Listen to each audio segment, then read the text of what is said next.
And hello, good people of the internet. It is I, Tommy Kelly. This is Adventures in Woo Woo. We are in Ravensdale Forest once again. Are you shocked? Are you shocked that I'm in a forest once again? It's actually a bit breezy, but I do have my my wind muff on my camera, so hopefully it doesn't come through. It was meant to be a wonderful day today, but by wonderful I meant it was meant to be very sunny, but it's a bit windy, it's a bit overcast. But in a forest, what more do you want?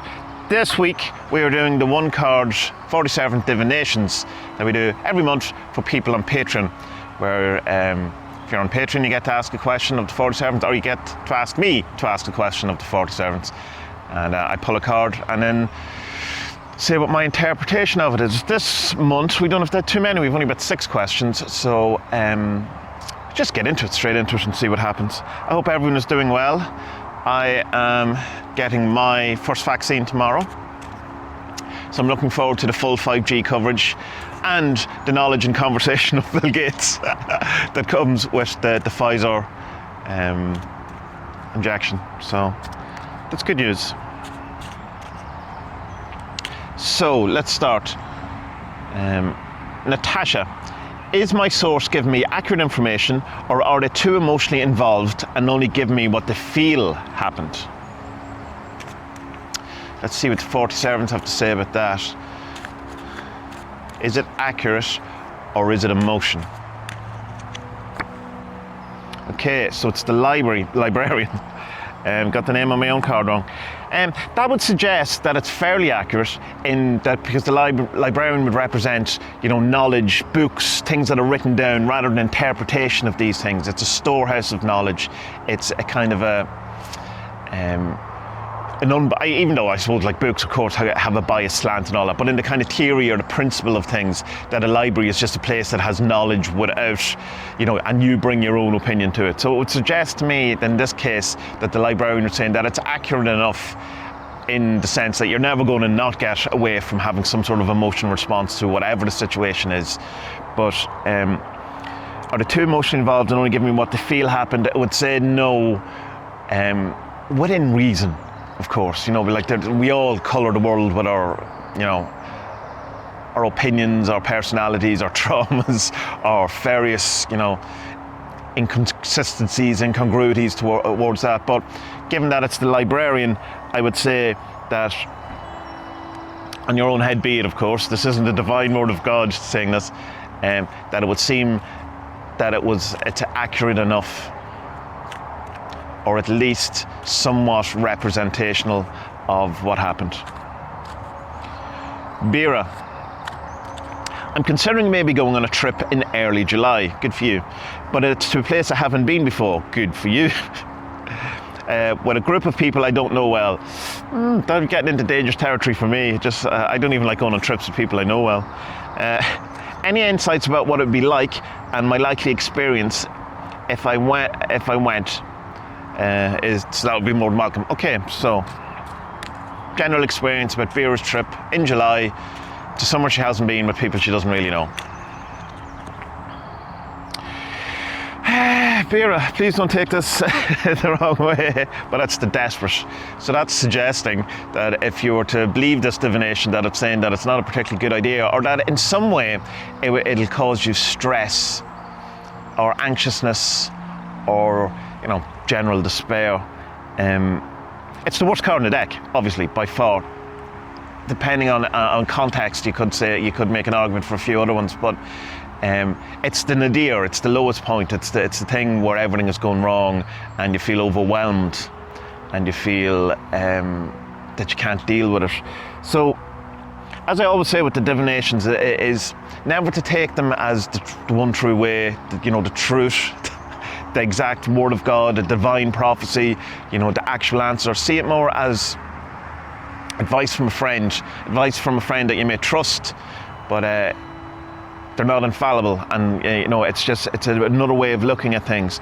So what I would suggest in this, rather than just going and all outright saying that, oh, don't do it because it's going to be desperate and you're going to have a bad time, it would be to really consider the consequences of going to a place you don't know, with people you don't know, and how that would affect you. Who are you as a person? How do you usually respond in these situations? How safe is it? How much fun? Why, you know, all really delve into what the whole thing is and have a look from the worst possible scenario of how this could go wrong and see if it's worth doing in the end. And that seems very, I suppose, pessimistic look at it, but that's kind of what it's saying. It's just to have a look at let's put it in a slightly better spin. What could go wrong here, and is it likely to go wrong? And if it is it worth? You know, it's holidays and all that, or trips are meant to be fun. Is it likely that if it does go wrong, that it's going to, you know, take you a while to recover from it, or it's going to sap your energy, it's going to drain you, all of these things. So yeah, just consider it. But again, just because the desperate come up doesn't mean that you have to cancel everything. You still are the master of your own domain, and you get to decide. Spirit, great name. What should be the topic or problem I remedy through my business first membership program in order to reach my financial goals for next year? So what should be the general theme around what you're doing for your first program?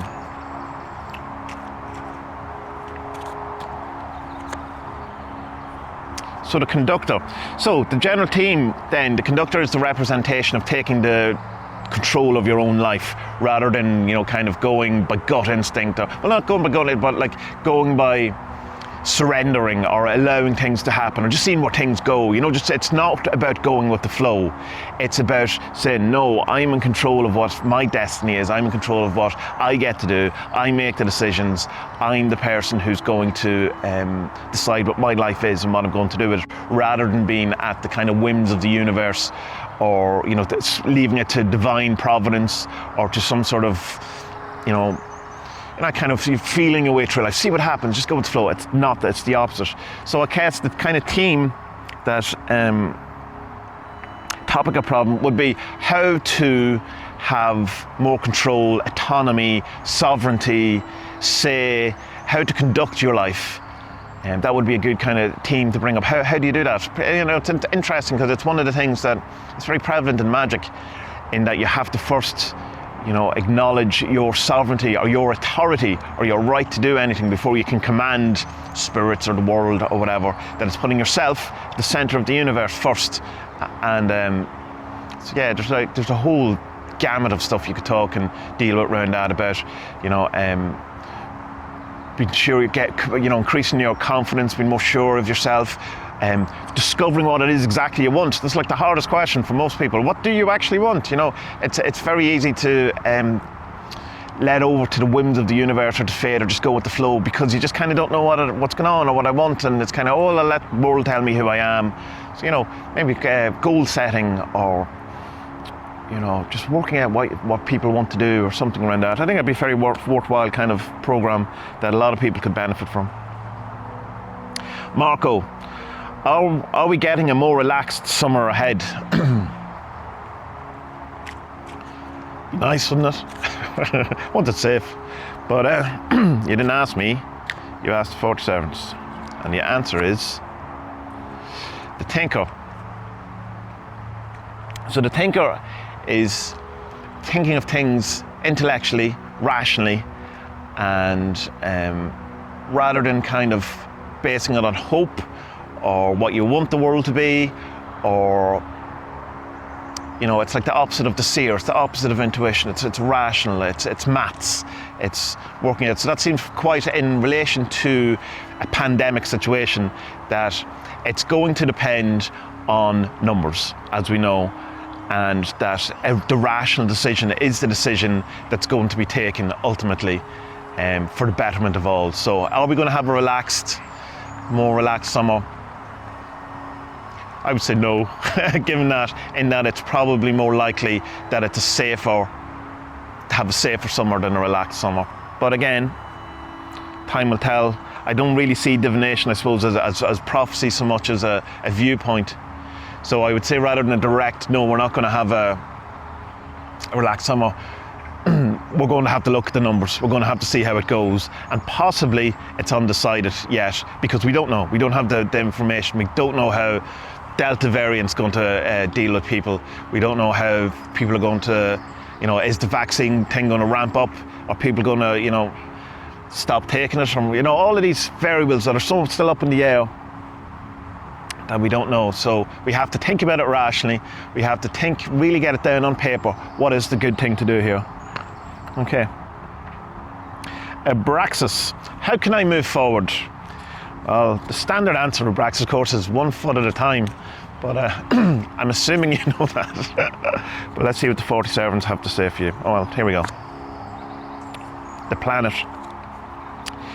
How can I move forward? The planet, right? It's interesting. The planet is kind of a huge, kind of gravitational force.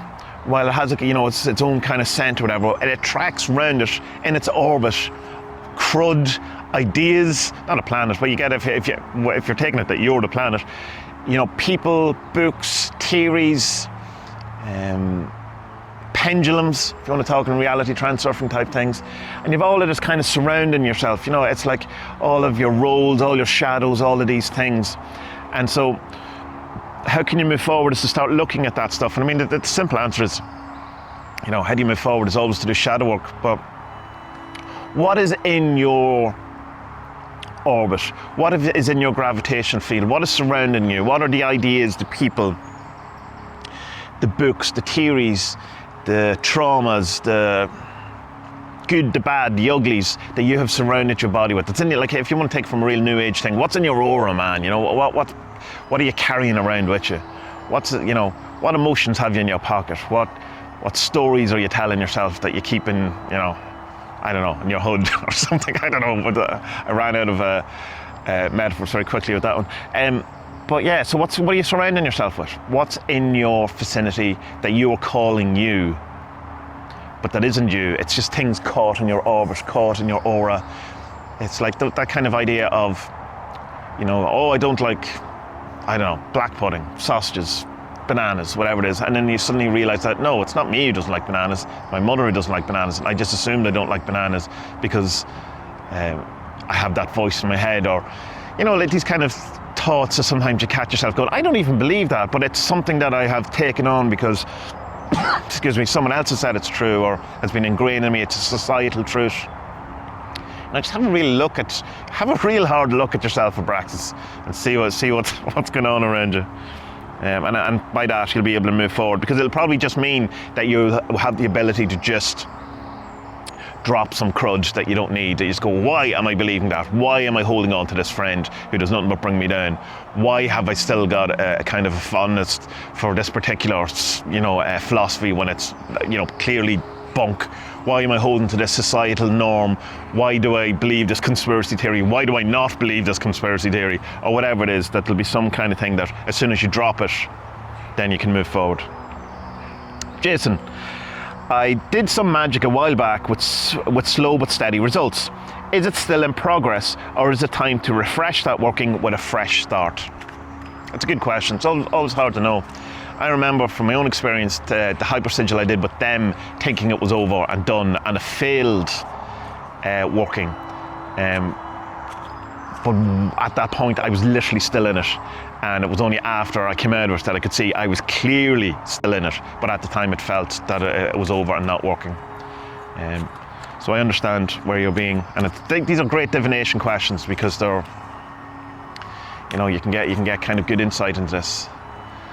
Let me see. Here we go. Okay, the Lovers. The Lovers is about the morning after the passion. So it's about the familiarity, the comfort, the sense of completion, the sense of bonding that only happens after, say, the lust of a relationship has devolved slightly or lessened slightly. It's not the rut of a relationship. It's the lovely comfort of a relationship that happens when you just sort of feel free and happy in the other person, but it's not the